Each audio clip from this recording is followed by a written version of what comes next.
Deshsatta news reporter, जनतेचा आवाज, निर्भीड पत्रकारितेचा अभिमान।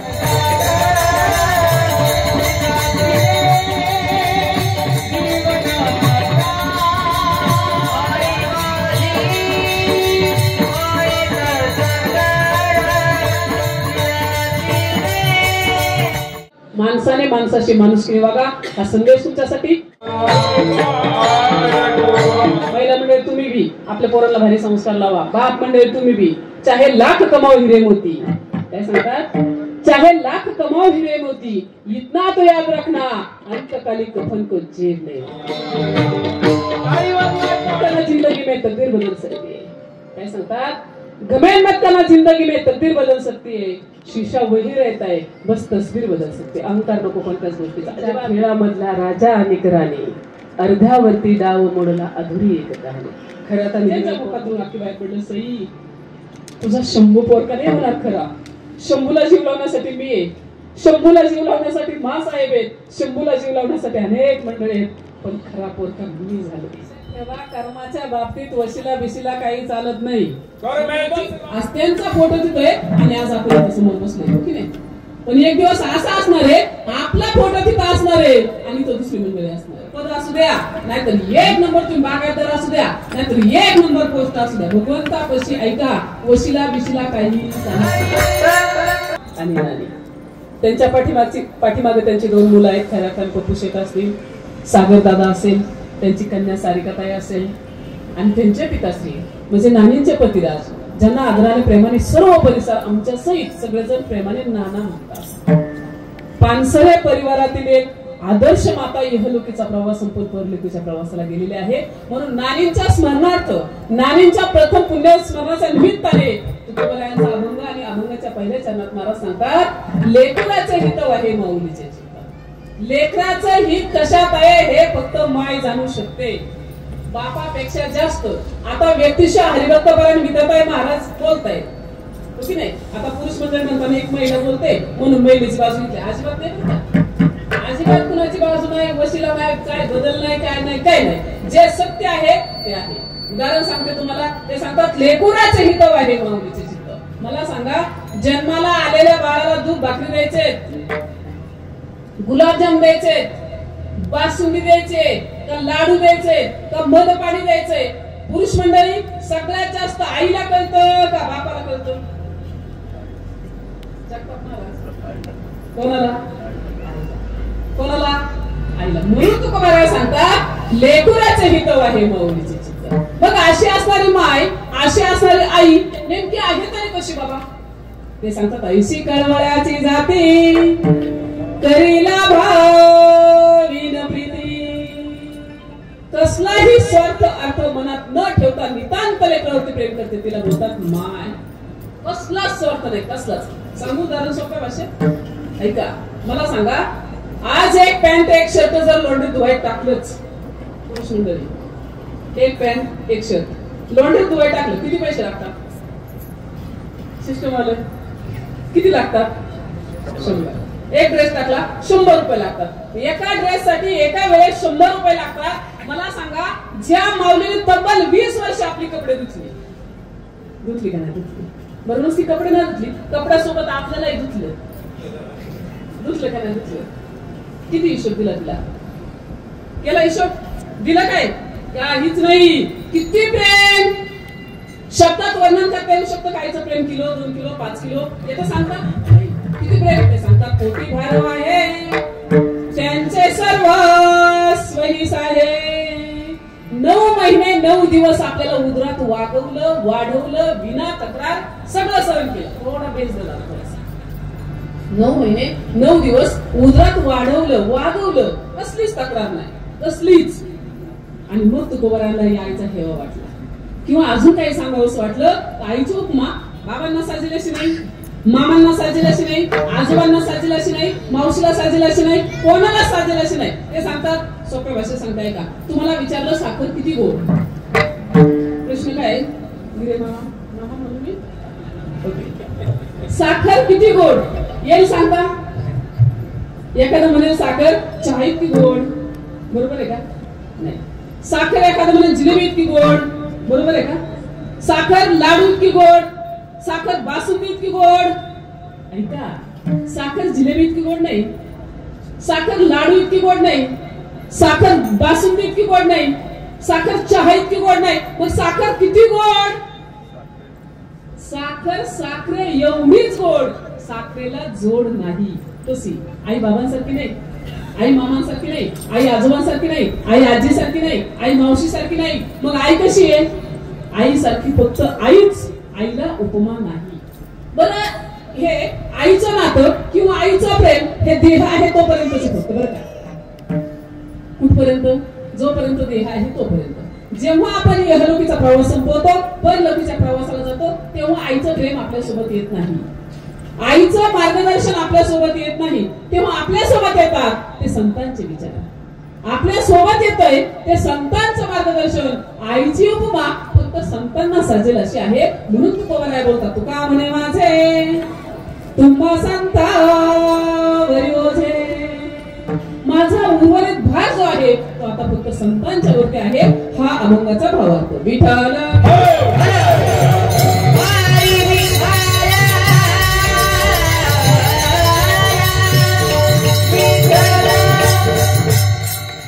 ऐका, आज नानींना अखेरचा निरोप देण्यासाठी आपण जमलेलो आहोत. कोणीही कोणत्याही माणसाने कोणत्याही धुंदीत आणि कोणत्याही मस्तीत राहायचं नाही. तिथे गरीब असो श्रीमंत असो, लय पैशावाला लय मोठा सातबारा आहे आणि लय मोठे बंडल लय मोठे तोळे कुणी खात नाही. तुमचं लय मोठं पद असू द्या, नाहीतर एक नंबर तुम्ही बागायतदार असू द्या, नाहीतर एक नंबर पोस्ट असू द्या, भगवंतापाशी ऐका वशिला बिशिला काही चालत नाही. आज नानींना अखेरचा निरोप देण्यासाठी तुम्ही आम्ही सर्वजण एकत्र जमलेलो आहोत. एक गोष्ट लक्षात ठेवायची, आज त्यांचा फोटो तिथं आहे आणि आज आपण इथे समोर बसलोय, हो की नाही? पण एक दिवस असा असणार आहे, आपला फोटो तिथं असणार आहे आणि तो दुसरी मंडळी असणार आहे. पण कधी कोणत्या धुंदीत आणि मस्तीत जगायचं नाही. गरीब असो श्रीमंत असो, पुरुष असो, महाराज असो, नाही तर महाराजाचा महाराज असो, जायचंय की नाही एक दिवस आपल्याला? जगाचा निरोप घ्यायचाय ना? लक्षात ठेवायचं, एक दिवस आपल्याला जायचंय, जगाचा निरोप घ्यायचाय. म्हणून ते सांगतात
देवाजीच्या मना तिथे कोणाचं झालं. एक दिवस आपल्याला जायचंय, जगाचा निरोप घ्यायचा.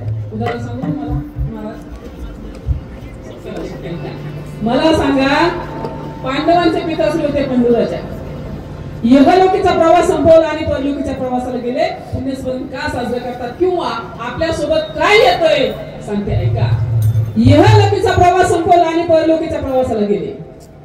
जेव्हा भगवंताच्या दरबारात गेले तेव्हा आपल्या सोबत आपला सातबारा येत नाही, आपल्या सोबत आपलं पद येत नाही, आपल्या सोबत आपला पैसा येत नाही, आपल्या सोबत आपले तोळे येत नाही. सगळं इथं राहतंय.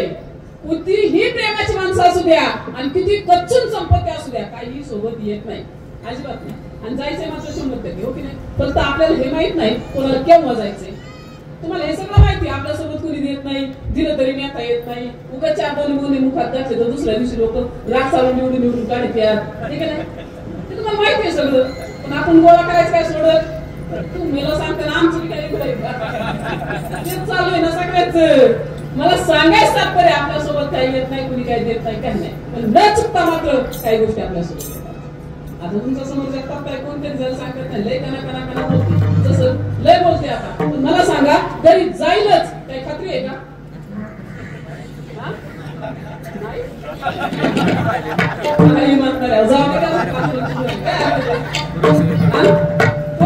सांगताय का? नाही सांगताय. म्हणून सांगायचं तात्पर्य आपल्याला एक दिवस जायचंय, जगाचा विरोध घ्यायचाय. त्याप्रमाणे पांडवांच्या पिताश्री यहलोकीचा प्रवास संपवला आणि परलोकीच्या प्रवासाला गेले. भगवंताच्या दरबारात गेल्यानंतर त्यांचं एवढंच पुण्य शिल्लक होतं, फक्त स्वर्गाच्या दरवाजात जाता येईल एवढंच. कारण तिथला जो व्यवहार चालतो, तिथला जो हिशोब चालतो, तो सगळं पाप आणि पुण्य या गोष्टीवरती चालतो. भगवंताच्या दरबारात जाण्यासाठी लागतं ते पुण्य, आणि मग त्यांचं एवढंच पुण्य शिल्लक होतं, फक्त दरवाजात जाताना पुढचा प्रवास करता नाही आला. फिरता नारद महर्षींची भेट झाली, वाट पडली, विचारा तुम्ही तर कसे? काही नाही बाबा, पुण्य संपलं, नाही जाता येत. मग आता काय करायचं? असा काहीतरी निरोप माझ्या पोरांना द्या की आपल्या पिताश्री स्वर्गाच्या दरवाजात आहेत आणि पुण्याची अत्यंत गरज आहे. धर्मराजापर्यंत निरोप पोहोच झाला, आपले पिताश्री स्वर्गाच्या दरवाजात आहेत आणि पुण्याची अत्यंत गरज आहे. धर्मराजाने पूर्ण 1 वर्ष 12 महिने घरी ज्ञानदान आणि अन्नदानाचा कार्यक्रम चालू ठेवला. पूर्ण 1 वर्ष 12 महिने घरी ज्ञानदानाचा आणि अन्नदानाचा कार्यक्रम चालू ठेवला. आणि मग त्या ज्ञानदानाचं पुण्य, त्या अन्नदानाचं पुण्य तिथं पांडुराजाला भेटलं आणि नंतर त्यांच्या आत्मसद्गती भेटली. म्हणून आजचा हा श्राद्धाचा कार्यक्रम.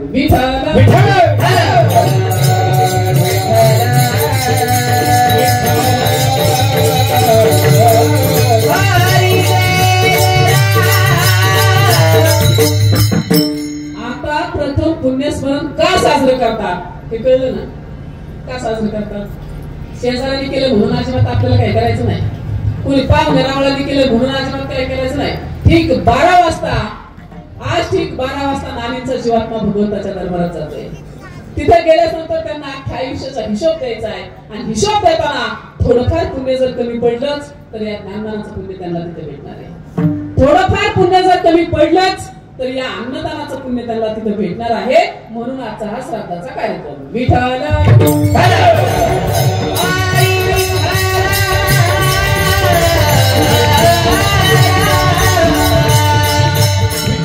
आता श्राद्ध का साजरे करतात कळलं ना?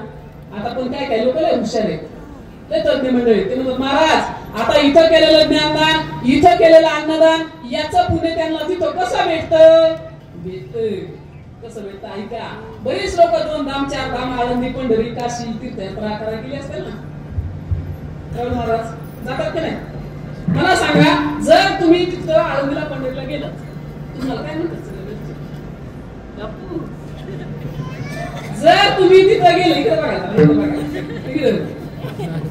हॅलो, समजा जर तुम्ही पंढरीत गेलेच, काशीत गेलेच, तुमचं जर पाकिट हरवलंच, खिसा जर कापलाच, मोकळे झाले, रुपया नाही राहिला, तुम्ही काय करता?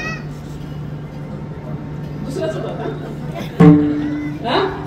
तिथून त्याने फोन करणार पोरांना, बाळा असं असं झालंय, रुपया नाही राहिला, 5-10 हजार देतात, माझं नाव मी येते, मी काढतो. जमतं का नाही जमतं? अजून 10 दिवस इथं राहायला जमत नाही, जमणार 100%. त्याप्रमाणे आज इथं केलेलं ज्ञानदान, इथं केलेलं अन्नदान तिथं नाही भेटणार. म्हणून हा श्राद्धाचा कार्यक्रम.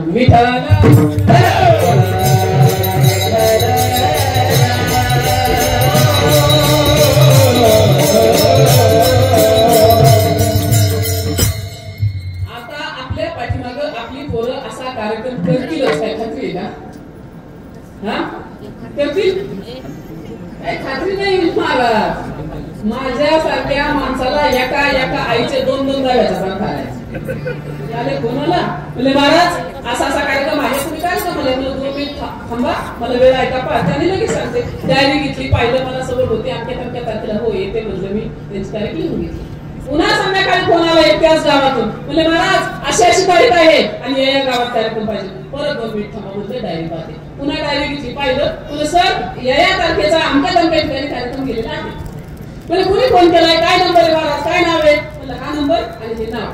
अहो म्हणजे बरोबर आहे, तेच माझा भाऊ आहे आणि तोच कार्यक्रम आहे माझ्या यायचा. तुला काही प्रॉब्लेम नाही, मग मी येणार आहे, मी येते ना. अहो म्हणजे येते पण काय हरकत नाही, आपण आमचे 2 गाव आहेत, सेपरेट आहे त्याचा माझा. मला सांगा, एका आईचं 2 गाव, एका बाबाचे डबल श्राद्ध घालणारे माणसं नाहीत का? आणि कधी कधी एका आईचं गावात पण भांडण आणि श्राद्धात सुद्धा वागे. म्हणजे भगवंताला प्रेम म्हणून आहे का डबल? मग आपली पोरं आपल्या पाठीमाग करतील काय खात्री आहे का?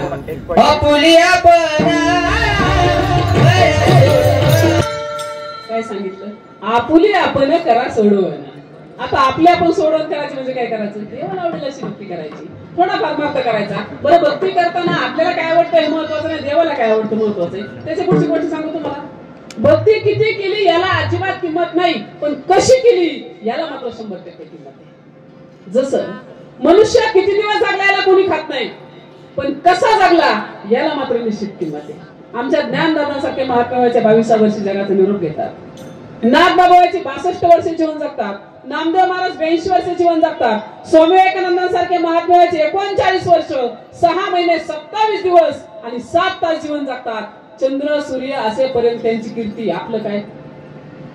आपल्या वाटेला आपण गेलो ना, फक्त एक फोटो, एकाकडे जन्म एकाकडे मृत्यू, संपली आपली यात्रा. 2 महिन्याच्या आत आपला फोटो पुढकर झुलकात पडतोय. पडतो का नाही पडतो? कुणी मी जाऊ द्या, पडतो. त्याच्या पाठीमाग कारण काय? कारण एकच, आपण जे जगलो ते आपल्या मनाला वाटलं असं जगलो आणि साधू संत जे जगले ते भगवंताला वाटलं असं जगले. बस बाकी काही नाही. आता तुम्ही परमार्थ करताय, भक्ती करताय, सगळं काय करताय, पण प्रेमाने करताय का बळजबरीने करताय? प्रेमाने करताय. भाव लागतो, भाव, प्रेम लागतो, प्रेम. देवाला काय लागत नाही. उदाहरण सांगते, ऐका. आपली भक्ती कशी असते ऐका, मी सोप्या भाषेत सांगते. हे पुरुष मंडळी, भारी विद्वान मंडळी पुढे बसलेली. मला सांगा, पंढरीच्या आळंदीच्या बाजूला जाता का? माझी भाषा कळते तुम्हाला? आवाज येतोय का? मग आज शिकाय का? मी पाकिस्तानातून आले आहे. सोपा प्रश्न आहे ना. आळंदीच्या पंढरीच्या बाजूला जाता का? मला सांगा, पंढरीला जर जायचं असेल, आळंदीला जर वारीला जायचं असेल तर 15 दिवस अख्ख्या गावात आपली चर्चा असते का नसती? काय? मला वारीला जायचंय, मला वारीला जायचंय, मला वारीला जायचंय, मला पंढरीला जायचंय. आज ती का नसती चर्चा यांची? महिला मंडळी असते. ज्या दिवशी पालखी प्रस्थान आहे त्या दिवशी सकाळी लवकर उठलो, घरातली कामं आवरली, 4-8 दिवसाची लता कपडे पिशवी बॅग भरली आणि वारकऱ्यांचा सामील झालो. पहिल्याच मुक्कामाच्या ठिकाणी पोहोचतोय नाही पोहोचतोय तू चालू होते लगेच आपलं. बापू काय? हॅलो, लाईट आली का? मोटार चालू केली का? गायांना पाणी पाजलं का? धारा काढल्या का? भैया कुठे गेलाय? दिदी काय करते? आणि तू कुठे आहेस? कोण विचारतोय? हा, वारकरी. आणि घर राहिलेले काय विचारतात? हॅलो, काय कसं बरं आहे का? तब्येत बरी आहे का? पाय दुखतात का? हरिपाठ झाला का? जेवण झालं का? कीर्तन झालं का? दर्शन झालं का? हे कोण विचारतंय? घरचे. मग इमानदारीने सांगायचं, खरा भक्त कोण आहे? वारीला जाणारा जर तिकडं जाऊन मोटार चालू बंद करीत असेल, गायांच्या धारा काढीत असेल, तर देव सुद्धा गाला हसत असेल. हे इकडून गर्दी करतय कशाला? सांगायचं तर एवढंच, भक्ती थोडीच, देवाला आवडेल अशी. उदाहरण पुढचं ऐका, ऐका पुढचं. आळंदीच्या पंढरीच्या गावातल्या कोणत्याही मंदिरात दर्शनासाठी जाता का तुम्ही? लय संस्कृत व्यक्ती नाही सांगत, सोप्या भाषेत सांगता. ऐका, मंदिरात दर्शनाला जाता, दर्शनाला गेल्यानंतर लाईनीत उभं राहता, लाईनीत उभं राहतो, भगवंताच्या मंदिरात जातो, गाभाऱ्यात जातो, भगवंताच्या चरणावरती डोकं टेकवतो, पाया पडतो आणि पाया पडताना मनात विचारतो, देवा चप्पल बाहेर आहे बरं काय? येतो का नाही येतो? मग मला सांगा, असं किती वेळा लोक भगवंताच्या चरणावरती डोकं टेकवलं देव भेटेल? नाही ना. भक्ती थोडीच, देवाला आवडेल असे ते सांगतात.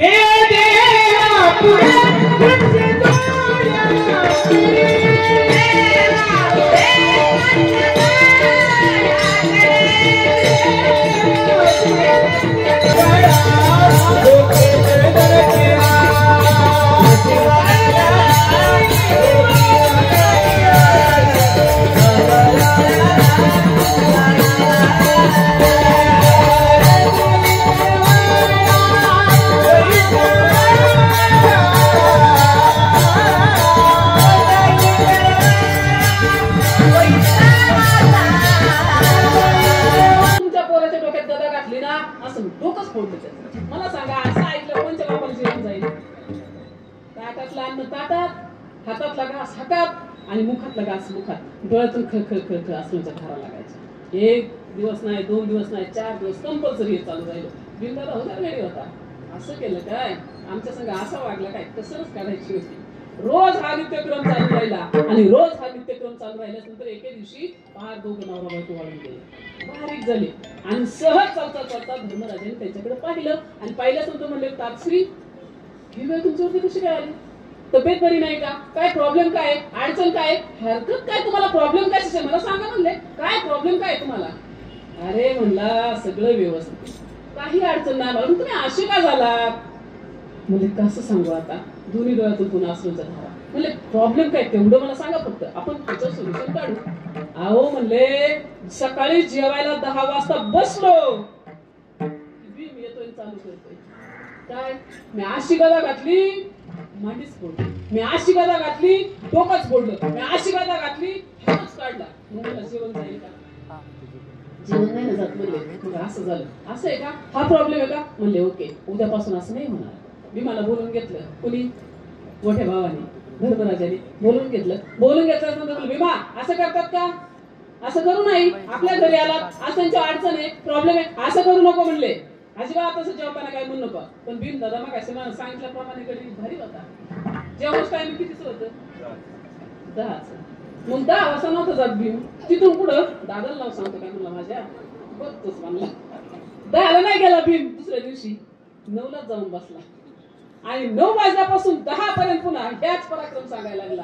आणि 10 वाजल्या की मग म्हणला आता आणतात काय, मला सांगा जेवण जाईल का, जेवशी वाटेल का? नाही ना. शेवटी राजवाडा सोडला, त्यांची नगरी सोडली आणि वनात गेले. दोघं नवरा बायको, वनाला आग लागली, जळून राख झाली. हस्ती सुद्धा सापडल्या नाही छोट्या, एखाद्या गंगेत विसर्जित कराव्यात त्याच्यासाठी. का? त्याच्या पाठीमागचं कारण एकच, कर्म तेरा अच्छा हो तो किस्मत तेरी दासी आणि नियत तेरी अच्छा हो तो घर में नौकरा है.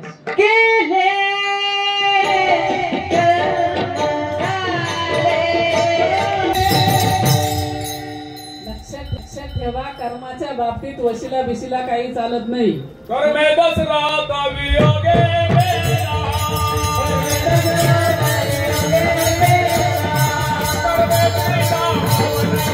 लेकराच्या मुखात 2 घास जावेत, लेकरू सुदृढ व्हावं, बस आईचा दुसरा कोणताही स्वार्थ नाही. तसं साधू संतांनी आपल्याला समजावं म्हणून एवढा सगळा खटाटोप केला. एका आईच्या अंतःकरणाने आम्हाला तुकोबाराने समजून सांगितलं, आपल्या आयुष्याचं हे खऱ्या अर्थाने सांगतात.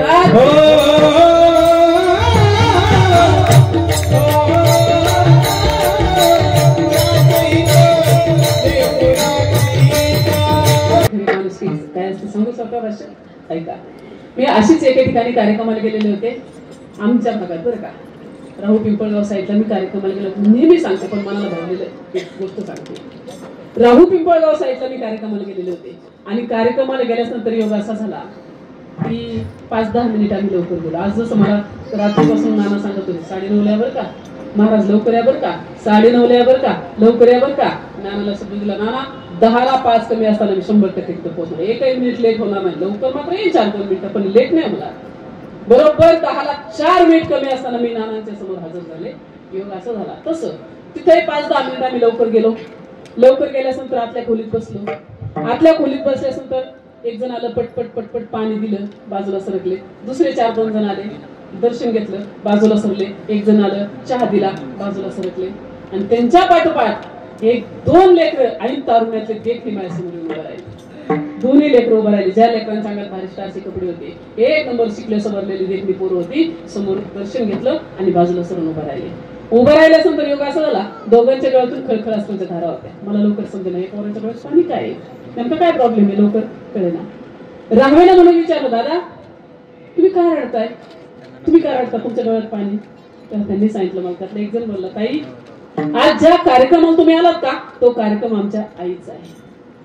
तुम्हाला निमंत्रित आम्ही केलंय, आमच्या आईचं प्रथम पुण्यस्मरण आहे आणि तुम्हाला निमंत्रित आम्ही केलं. आता साहजिक आई गेल्यावर माणसाला वाईट वाटतं, डोळ्यात पाणी येतं, रडायला येतं. इथं आल्यानंतरही सारिका ताई होत्या, पप्पू शेठ होते, सागर दादा होते. पटपट लेकरं पुढे आली, दर्शन घेतलं, बाजूला सरकलं. पण लेख काय असते, लेकीच्या डोळ्यात लगेच सासरीचा धारा. ताई माझ्या आई 1 नंबर होती बरं का, सगळ्यांच्यावर प्रेम करत होते बरं का. आमचा परिवार एक नंबर होता आणि सगळ्यांचं धरून मिळून मिसळून आमच्या आई राहत होती बरं का.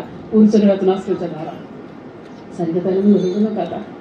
काल आई गेली, उद्या कोणीतरी जाणार आहे, आज कोणीतरी जाणार आहे. आम्ही तिचा नियम आहे, तिथं काही बदल होऊ शकत नाही. त्याप्रमाणे त्या लेकराला समजवलं, जसं सांगतायला समजवलं तसं त्यांनाही समजवलं. नका रडू, आता रडू काय व्हायचंय, तुम्ही नका रडू. पण त्यातला एक पोरगा मला म्हटलं, ताई आमची आई गेली याचं आम्हाला वाईट नाही वाटत, आम्हाला कळतं, आम्ही शिकले सवरलेले, आम्हाला चांगलं कळतं. आई गेली याचं आम्हाला वाईट वाटत नाही म्हणून आम्ही रडत नाही. मग मला काय प्रॉब्लेम होता, तुम्ही का रडताय, काय अडचण काय तुम्हाला. म्हणजे ताई आमची आई ज्या परिस्थितीत गेली का त्याचं आम्हाला वाईट वाटतं. मला नेमका काय प्रॉब्लेम झाला. म्हणजे ताई आमची आई आजारी पडली का त्यावेळेस होता कोविडचा काळ. आणि तुम्हाला माहिती कोविडच्या काळात कोणी कोणाच्या घरी जात नव्हतं, कोणी कोणाशी बोलत नव्हतं. समोरून जाणारी माणसं पाठीमागून जात होती, रस्ता बदलत होती. आणि त्या टायमिंगला आमची आई आजारी पडली. आणि आई आजारी पडली असेल तर जास्त नको, वाढवा नको व्हायला म्हणून डॉक्टरांच्याकडे घेऊन गेलो. एखादं इंजेक्शन घ्यावं, आईला बरं वाटेल ह्या हिशोबाने डॉक्टरांच्याकडे गेलो. इंजेक्शन घ्यावं म्हणून डॉक्टरांसमोर जाऊन उभं राहिलो. पण डॉक्टरांनी एका मिनिटात सांगितलं, पहिली कोविडची टेस्ट करा आणि मग आता ना. ठीक आहे, कोविडची टेस्ट करायला आईला नेलं आणि टेस्ट केली. तिसऱ्याच मिनिटाला रिपोर्ट आला आई पॉझिटिव्ह आहे. तिसऱ्या मिनिटाला रिपोर्ट आला आई पॉझिटिव्ह निघली. आई पॉझिटिव्ह आली हे वाक्य कानावरती पडलं आणि म्हटलं माझे हातपाय लटलट कापायला लागले, डोळ्यातून खळखळ असण्याच्या धारा लागल्या, पायाखालची जमीन बाजूला सरकली. पण आईला कसं सांगू आई तू पॉझिटिव्ह आहे, आईला नाही सांगू शकलो. खिशात एक छोटासा मोबाईल होता, तो मोबाईल काढला आणि आईच्या हातात दिला, आई हा मोबाईल घे. कल्पना होती आता पुन्हा आई सोबत समोर जाता नाही येणार, आपल्याला आईशी बोलता नाही यायचं, आईला पाहता नाही येणार, आईला भेटायला जाता नाही येणार मला हॉस्पिटलमध्ये, अशी परिस्थिती होती. म्हणून खिशातला मोबाईल काढला आणि आईच्या हातात दिला. आईकडे मोबाईल दिला, आई आत ओपीडीत गेली आणि तसाच पाठीमागे आलो. कसा बसा हॉस्पिटलच्या गेट वरती आलो आणि एकटा उभा राहून धाय मोकळून ढसा रडलो. एकटाच उभा राहून अक्षरशः विचाराय सुद्धा कुणी आलं नाही प्रॉब्लेम काय आहे आणि का रडत आहे. डोळे पुसाय नाही, विचाराय सुद्धा कुणी आलं नाही. खूप वाईट वाटलं. घरी गेलो, म्हणलं ताई आम्ही चूल नाही पेटवली, आम्ही स्वयंपाक नाही केला, आम्ही चूल नाही पेटवली, स्वयंपाक नाही केला, संध्याकाळी आम्ही कोणी जेवण नाही केलं. आणि मग राहवे ना म्हणून आईला संध्याकाळी 8 वाजता फोन केला, आई बरं वाटतंय का. हो बाळा. आई डॉक्टर येऊन गेले का. हो. आई मग तू जेवण केलं का. नाही बाळा. म्हणजे का, मला इथलं जेवण नाही आवडलं. 2 घास खाल्ले, आम्ही झोपलो आणि सकाळी उठल्या पुन्हा फोन केला आईला, आई उठलीस का. हो. आई बरं वाटतंय का. हो. 1 दिवस 2 दिवस 3 दिवस 4 दिवस सातत्य चालू राहिलं. 5व्या दिवशी पुन्हा आईला फोन केला. आईचा आवाज खुल जायला लागला होता, आईचा आवाज बारीक होत होता. आणि मग राहवे ना म्हणून पुन्हा आईला विचारलं, आई काय चाललंय तुझं, काय हवंय तुला, काय पाहिजे.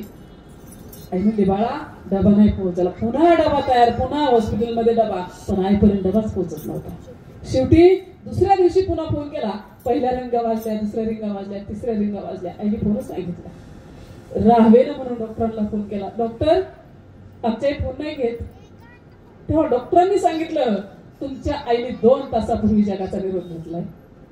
तुमच्या आईने 2 तासापूर्वी जगाचा निरोप घेतला. हे वाक्य कानावरती पडलं आणि मोबाईल जागच्या जागी गळून पडला आणि डोळ्यातून खळखळ असल्याचं भास लागला. ताई आमची आई गेली याचं आम्हाला वाईट नाही वाटलं, आमची आई गेली म्हणून आम्ही रडत नाही. पण जाताना आमची आई बिना अन्नाची गेली आणि बिना जेवणाची गेली याचं आम्हाला वाईट वाटलं. आजही इथं आल्यानंतर मला सारिकाताईंनी, पप्पू शेठनी, सागर दादांनी, नानांनी पाठीमागे नेलं, सगळं फिरून दाखवलं. पाठीमागे सुंदर असं घराचं काम चाललेलं आहे.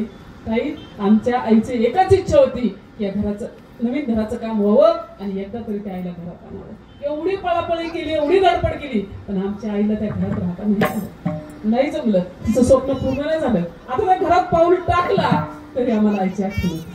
कोणत्या गोष्टीकडे पाहिलं तरी आम्हाला आईची आठवण होती.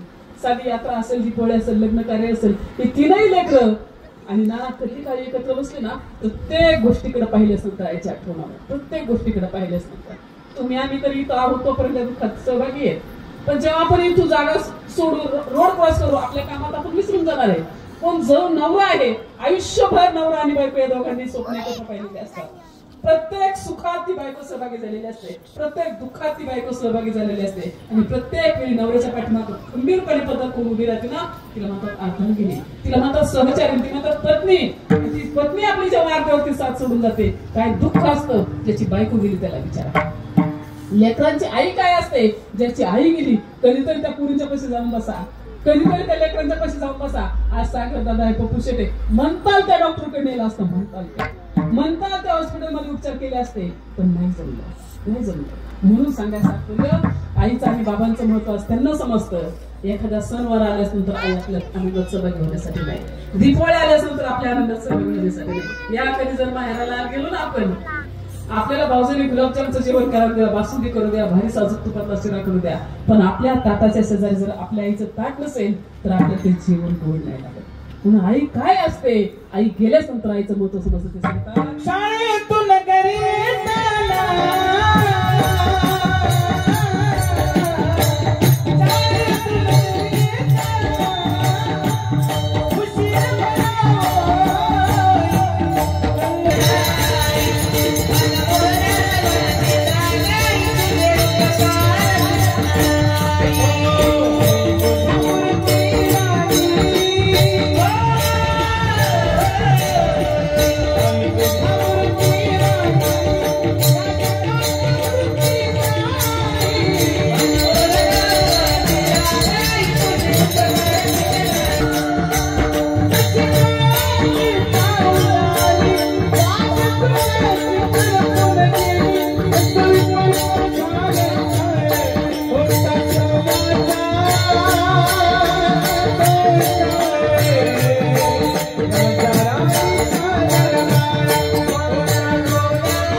काय असतं आईचं आणि लेकराचं प्रेम, काय असतं नवऱ्याचं आणि बायकोचं प्रेम. कधीतरी ज्याची बायको गेली ना त्याचं कशी बसा, कधीतरी ज्याची आई गेली ना त्याच्यापाशी बसा. आमच्या महिला बहिणीला माहेरी गेल्यानंतर आईचं महत्व कळतं किंवा सासरे आल्यानंतरही कळतं. देव सुद्धा सांगतात देव. आई शब्दाची किती सांगू नवलाई, पंढरीचा विठ्ठल ही स्वतःच मनवितो विठाई. म्हणून आई सगळ्यात महान, पत्नी सगळ्यात महान. सांगायचं तात्पर्य विशेषतः जर झालं तर एक सोप्या भाषेत, तुमच्या माझ्याकडे अजून 9 मिनिट थोडक्यात सांगते. शिवाजी महाराजांच्या जीवनात दिलं उदाहरण. त्यांच्या सगळ्यात आवडती आणि सगळ्यात प्रेमाची बायको होती सईबाई. आजारी पडल्या तेव्हा परिस्थिती होती, नवरात्रातला सण होता. पहिले आताच्या सारखं हॉस्पिटल, दवाखाने वगैरे, डॉक्टर वगैरे असं काही नव्हतं. त्या टायमिंगला साधू असायचे, ऋषी असायचे, वैद्यजी असायचे, अंगारे दुपारे असे करायचे. जुन्या काळात आयुर्वेदिक औषध असायची, झाडपाला असायचा, अशी परिस्थिती. आणि सईबाई आजारी पडल्या. सईबाई आजारी पडल्यास नंतर आजार फक्त ताप कमी होत नव्हता. भरपूर काय केलं, वैद्यजी आले, अंगारे दुपारे दिवशी सगळं केलं, पण फरक काय पडत नव्हता. शेवटी नवरात्र आलं. नवरात्रात काय पाहत नाही, ह्या हिशोबाने काहीही करता आलं नाही. आणि सईबाई अंतर्मूर्ती फिरून राहिल्या. हळूहळू सईबाईचा जोर वाढत गेला, ताप वाढत गेला आणि तब्येत बारीक व्हायला लागली. राजांनी आठवण म्हणून एक हातातली बोटातली अंगठी दिली होती. त्या अंगठीचं नाव होतं प्रवळाचा खडा होता. आणि ते प्रवळाची अंगठी राजांनी सईबाईंना आपली आठवण म्हणून दिलेली होती. ती अंगठी हातात घातलेली होती आणि तब्येत बारीक झाल्यामुळं त्या अंगठी बोटात फिरायला लागली. पडते की काय, आपल्या पतिराजांनी दिलेली आहे, आपल्या नवऱ्याने आपल्याला दिलेली आहे, हरवते की काय म्हणून चिंता वाटू लागली आणि सहज पडायला लागली. त्या अंगठी हरवू नये म्हणून त्यांची दासी होती, तिचं नाव होतं मनोहरी. मनोहरी नावाच्या दासीकडं राजाने ते दिलेली अंगठी सईबाईंनी काढली आणि तिच्या जवळ ठेवायला दिली. ताप वाढत चाललेला होता, फरक पडत नव्हता. आणि शेवटी ते राजे होते, कर्तव्याला महत्व देणारा आणि कर्माला महत्व देणारा आपला राजा होता. मोहिमेवरती निघाले आणि मोहिमेवरती निघाल्यास नंतर अगदी बाहेर निघाले, गडाच्या पायथ्याशी गेले.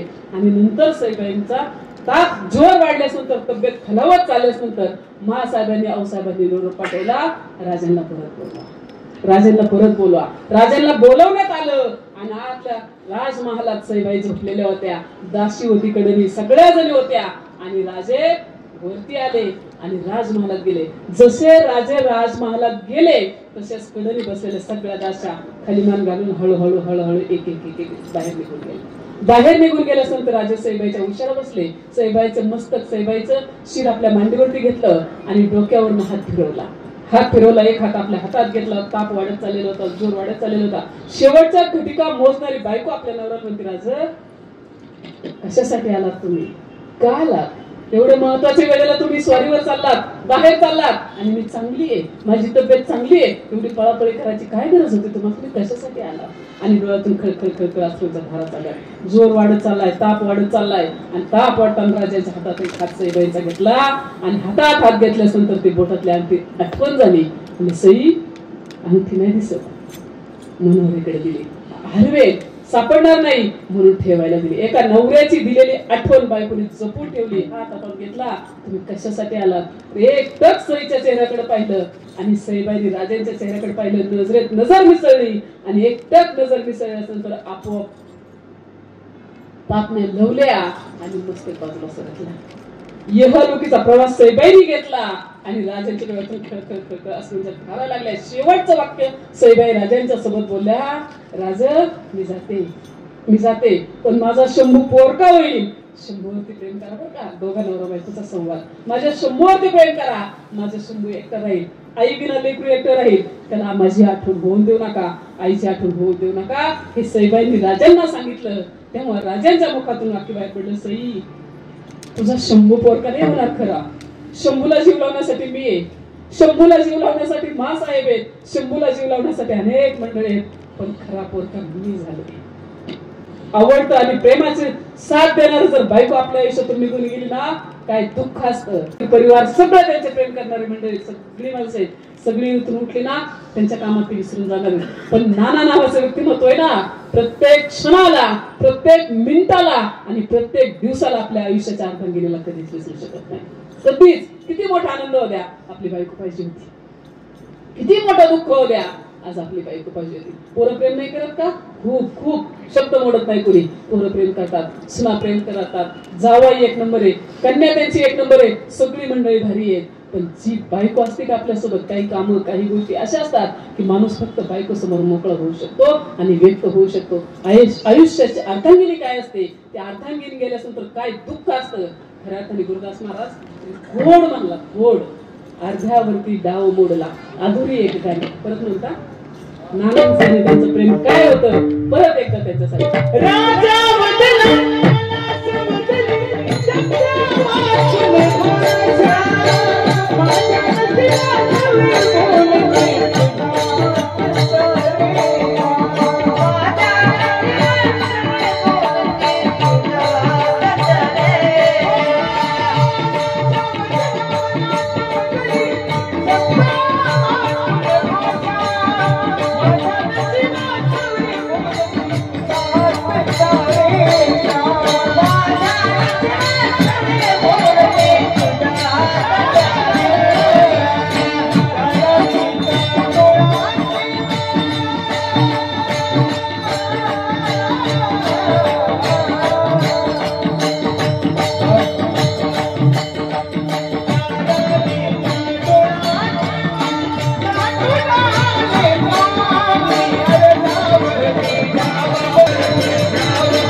अक्कलीच्या खेळामधला राजा अनेक राणी, अर्ध्यावरती डाव मोडला अधुरी एक कहाणी.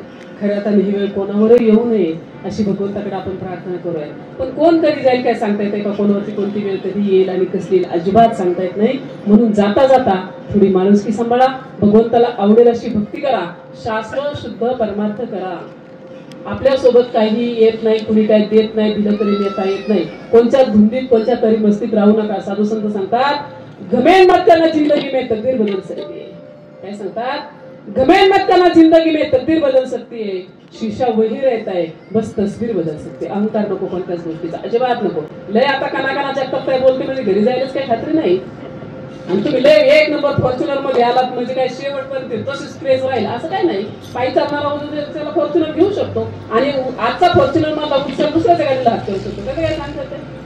म्हणून तकदीर लिखेलेसी न हटे हटाने से, निर्धन कभी धनी न होए रात दिन कमाने से. कोणाच्या भाग्यात काय आहे कोणी सांगू शकत नाही. माणुसकी सांभाळा. पृथ्वीपेक्षा श्रेष्ठ असणारी माता आणि स्वर्गापेक्षा उंच असणारे पिता यांना कमी लेखू नका. जाता जाता पैशासाठी महिला मंडळी नाती तोडू नका. आज 30% केसेस असे आहेत की माझा हिस्सा माझा गुंठा मला पाहिजे. आज भावाभावांचे 30% केसेस असे आहेत बांधवांना वाटणे व्यवस्थित होत नाही म्हणून भावाचा खून करतोय. 40-40 वर्ष झालं केस टाकले, वकिलाला ह्याचे 40 गेले तर त्याचे 40 गेलेत, अजून भांडण मिटलं नाही. बांधाही जागे आहो, केसही जागे आहो आणि सगळं जागे. माणसं जायची वारी आली मामा, पण अजून मिटलं नाही. काय मजा आहे त्याच्यात. म्हणून काही करण्यापेक्षा शास्त्र शुद्ध परमार्थ करा. हा संदेश तुमच्यासाठी विशेष सांगायचं जर झालं तर आईबाबांच्यावरती प्रेम करा आणि मुलांना भारी संस्कार लावा. पोरांना संस्कार लावण्यासाठी पहिले आपल्यालाही लागतात. तुम्ही जर नको त्या गोष्टी करायला लागले तर पोरांना कसं सांगणार आहे, नाही सांगू शकत. महिला मंडळी तुम्ही बी आपल्या पोरांना भारी संस्कार लावा. बाप मंडळी तुम्ही बी चाहे लाख कमाओ हिरे मोती.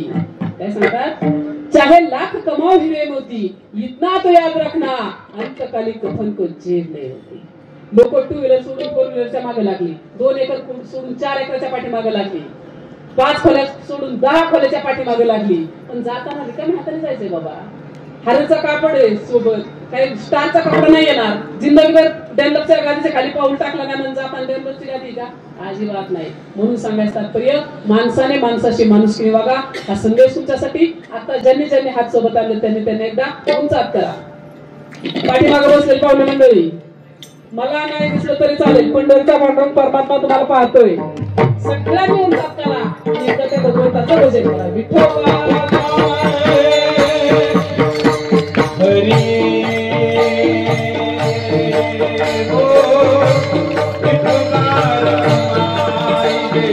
Hare